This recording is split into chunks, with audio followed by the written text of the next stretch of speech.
வரியா சாமி? கரெக்டா பண்றான் பாருமோ, பொண்ணுக்கு தெரியல. என் பையன் சூப்பரா எந்த பக்கம் பிடிச்சி இழுத்தா வரும்னு தெரிஞ்சு இழுக்கிறான். இல்ல சாமி, 2 கை பிடிச்சி இழு. 2 கை பிடிச்சி இழு விக்கி.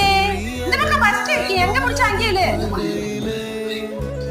இரு, அவன் மொத்தமா அவங்க ஒரு வீட்டுக்கு வருவான்னு பார்க்கலாம். சூப்பர் சூப்பர் விக்கி, பெல்ட் கழட்டிட்டாரு அப்பாவுக்கு. அப்பாவுக்கு பெல்ட் கழட்டிட்டாரு. மொத்தமா உரி வேடு. நீ பின்னாடி போ, அப்பதான் அவங்க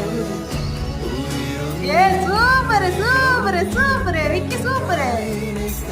பெல்ட் பேண்ட் இதெல்லாம் விளையாட வச்சிருக்கோம். இந்த பக்கம் விக்கி, இந்த பக்கம் ஃபர்ஸ்ட். அதுதான் ஃபர்ஸ்ட் பிடிச்சிட்டு தான் பிடிக்கணும். தூக்கி போட்டுவோம், அவ்வளவுதான். கல்றது மட்டும்தான், விளையாடுறதுலாம் இல்ல.